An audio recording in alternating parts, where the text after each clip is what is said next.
తాకట్లో ఉన్న మీ బంగారాన్ని విడిపించి ఆ రోజు ఆన్లైన్ రేటుకి కొంటాం. Sharma gold company. నమస్కారం అండి. సుమన్ టీవీ ప్రేక్షకులందరికీ శ్రీ పరాభవనామ సంవత్సర యుగాది శుభాకాంక్షలు.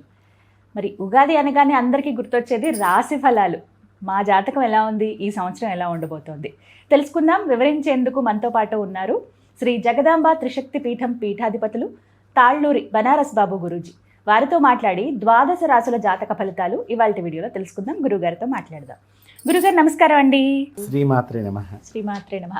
గురుగారు, ఈ పరాభవనామ సంవత్సరంలో కన్యా రాశి వారి జాతక ఫలితాలు ఏ విధంగా ఉన్నాయో తెలియచేస్తారా? తప్పకుండా. కన్యా ఉత్తరా నక్షత్రం 3 పాదాలు, అలాగే హస్త చిత్త 2 పాదాలు మనకి ఈ కన్యా రాశిలో మనకు కనిపిస్తాయమ్మా. వీరికి ఈ సంవత్సరం ఆర్థికమైనటువంటి స్థితి కొంచెం బాగుందని చెప్పుకోవాలి. గతం కంటే కూడా కొంత బాగుంది అని చెప్పుకోవాలి. అలాగే ప్రమోషన్స్ అందుకునేటువంటి అవకాశం మనకు కనిపిస్తుంది ప్రతి ఒక్కరికి కూడా ఎక్కువగా. అలాగే క్రీడా రంగంలో వారికి కొంత అనుకూల పరిస్థితులు ఎక్కువగా ఉన్నాయి క్రీడా రంగం చూసుకున్నట్లయితే. అలాగే విహార వినోద యాత్రలు చేసేటువంటి అవకాశం కన్యా రాశి వారికి కనిపిస్తుంది. అంతేకాకుండా వీళ్ళకి బృందంగా పనిచేసేటువంటి అవకాశం ఎక్కువగా కనిపిస్తుంది. అంటే ఏదైనా ఒక బృందంగా కలిసి ఎక్కడికైనా వెళ్ళటం కానివ్వండి, ఒక పని చేయాలనుకున్న బృందంగా, అంటే నెంబర్ ఆఫ్ పబ్లిక్స్ అందరూ ఒక చోట సమూహంగా ఈ కన్యా రాశి వారితో ప్రయాణం చేసే అవకాశం కనిపిస్తుంది. అది కూడా దానికి కూడా వీరు సమయాన్ని ఇంతవరకు ఏకాంతంగా ఉండిపోయిన ఇప్పుడు సమూహం లోపలికి వస్తున్నారు. అంటే కొంచెం బాధలు తగ్గినాయి, నలుగురితో కలుద్దాం అన్నట్టుగా వీళ్ళ ప్రయాణం సాగుతోంది. అలాగే ఈ సంవత్సరం కనుక వీళ్ళకి గురువు యొక్క దృష్ట్యా మనం చూసుకున్నట్లయితే వృత్తి వ్యాపార రంగాల్లో పురోగతి కనిపిస్తోందని చెప్పుకోవచ్చు. అంతేకాకుండా కొత్త ఆలోచనలు చేసి దాన్ని అమలు చేసేటువంటి విషయంలో కూడా వీరికి అనుకూలత ఏర్పడుతోంది. వివాహ ప్రయత్నాలు ఫలిస్తాయి. ఆదాయం పెంపొందించుకునే కొత్త మార్గాలు కూడా వీళ్ళు పెడుతూ ఉంటారు.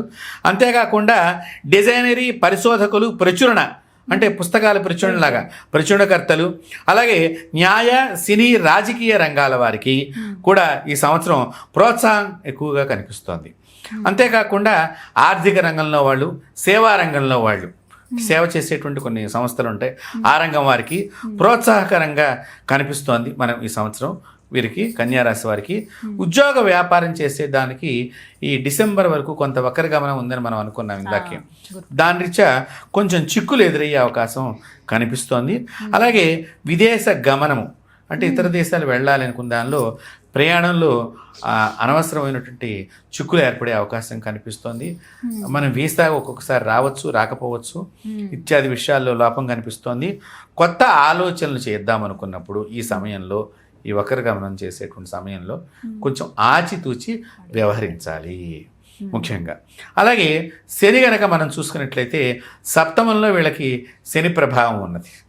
సప్తమ స్థానంలో శని ప్రభావం ఉన్నది కాబట్టి ఆలస్యాలు, పనులన్నీ ఆలస్యం అవటం, కొంచెం బద్ధకం రావటం, చికాకు రావటం, తలనొప్పిగా ఉందనిపించటం, ప్రతిదీ కూడా భాగస్వాముల మధ్య కూడా భేదాభిప్రాయాలు రావటం, నువ్వెంత అంటే నువ్వెంత అనుకునేటువంటి విషయంగా రెచ్చగొట్టేటువంటి మాటలు పెరగటము, అంతేకాకుండా రుణభారం పెరగటం కూడా జరుగుతోంది. కాబట్టి ఇక్కడ బాగా గుర్తుపెట్టుకోవాలి, ఒక్కొక్క గ్రహం బాగున్నప్పటికీ కూడా ఒక్కొక్క గ్రహం మనకు అనుకూలత కొంత లోపభూయిష్టంగా కనిపిస్తోంది. కాబట్టి తర్వాత మనం ఆచితూచి గౌరవ మర్యాదల విషయంలో కొంచెం జాగ్రత్త పడాలి మనం ఇక్కడ ఈ కన్యా రాశి వారు. అంతేకాకుండా వీరికి శని వక్రించిన కారణంగా ఆర్థికమైనటువంటి విషయంలో కొంత ప్రోత్సాహకరంగా, శని వలన కూడా కొంత లాభం ఉన్నది కాబట్టి ఆ ప్రోత్సాహకరంగా ఉంటుంది. భూమి లేదా ఇల్లు, స్థలం కానీ ఇల్లు కానీ తప్పనిసరిగా కొనుగోలు చేసే అవకాశం కనిపిస్తుంది కన్యా రాశి వారికి. 100కి 100% ఏదో ఒకటి ఎక్కడో చోట ఒక స్థలమో ఒక ఇల్లు కొనుక్కునేటువంటి. అలాగే రుణ ప్రయత్నాలు ఫలిస్తాయి. వ్యవహారాల్లో కొన్ని సమస్యలు తొలగిపోయే అవకాశం కూడా కనిపిస్తుంది.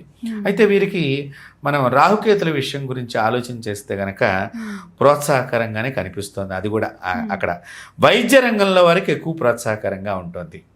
అలాగే వివాహ ప్రయత్నాలు ఫలిస్తాయి రాహుకేతుల దృష్ట్యా కూడా. అయితే ప్రయాణాల్లో ఎక్కువగా ఖర్చులు పెరిగేటువంటి అవకాశం ఉంది కాబట్టి ప్రయాణాలు. అలాగే బంధువుల యొక్క వ్యవహార శైలి, అంటే మనం అందరం కలిసి ఏదో పెడదాం అనుకుంటే అక్కడ టూర్ మధ్యలో ఏదో ఈ బంధువులతో ఏదో ఒక మాట పొడచూపటము, బాధపడటము, ఆనందం కాస్త ఇబ్బంది కలిగినటువంటి అవకాశం ఉంది. అంతేకాకుండా ఉదర సంబంధమైనటువంటి అనారోగ్యాల విషయంలో చాలా అంటే గుండె, ఊపిరితిత్తులు నిమ్ము చేరటం, న్యూమోనియా రావటము, లేకపోతే గుండెకి సంబంధించిన విషయంలో కొద్దిపాటి అసౌకర్యం కలిగి ఇబ్బందులు పట్టము, ఇవన్నీ కూడా అవకాశం కనిపిస్తోంది. కాబట్టి వీళ్ళు చక్కగా ఈ కన్యారాశి వారు శీతలాదేవి యొక్క ఆరాధన చేయాలి. శీతలాదేవి అంటే మామూలుగా అందరూ మనకి గ్రామ దేవతలే ఈ శీతలాదేవి యొక్క శక్తులు. కాబట్టి చక్కగా ఒక మైసమ్మ తల్లి ఆరాధన కానీ, ఒక గంగానమ్మ తల్లి ఆరాధన కానీ, ఒక పోచమ్మ తల్లి ఆరాధన కానీ, రేణుకా ఎల్లమ్మ తల్లి ఆరాధన కానీ, చక్కగా గ్రామ దేవతను గనక చూసుకున్నట్లయితే చక్కగా పూజ ద్వారా గ్రామ దేవతలు ముఖ్యంగా చక్కగా మీ ఇంట్లోంచి అన్నం పట్టుకెళ్ళి మనం అమ్మవారికి నైవేద్యం చేయవచ్చు. చక్కగా పొంగళ్ళు నైవేద్యం పెట్టండి గ్రామ దేవతకి. అంతేకాకుండా గ్రామ దేవతలు ఎక్కువగా పసుపు కుంకుమ సమర్పణ చేస్తే ఆనందం ఎక్కువ తొందరగా పొందుతాయి. అంతేకాకుండా అమ్మ కొబ్బరికాయలను కొట్టినా కూడా గ్రామ దేవతలు చాలా సంతుష్టులవుతారు. ఒక కొబ్బరికాయ మీరు వెడుతూ ఆగి అక్కడ కొట్టారనుకోండి గ్రామదేవత దగ్గర, ఆవిడ ఎంతో ఆనందపడిపోతుంటమ్మా ఆ గ్రామదేవత. ఒక్క నిమిషం కన్యారాశి వారు మీకు దగ్గరలో ఉన్నటువంటి నెలకొక్కసారి ఒక కొబ్బరికాయ వెళ్ళి నెలకొక్కసారి ఒక కొబ్బరికాయ గ్రామదేవత దగ్గర కొడితే చాలు, మీకు సమస్యలన్నీ కూడా తొలగిపోయి ఆనందమైనటువంటి ఆ శీతలాదేవి యొక్క అనుగ్రహాన్ని కన్యారాశి వారు తప్పకుండా పొందుతారు. చక్కని ఆనందమైన జీవితాన్ని పొందుతారు. చక్కగా తెలియజేశారండి. ధన్యవాదాలు గురువు గారు. నమస్తే.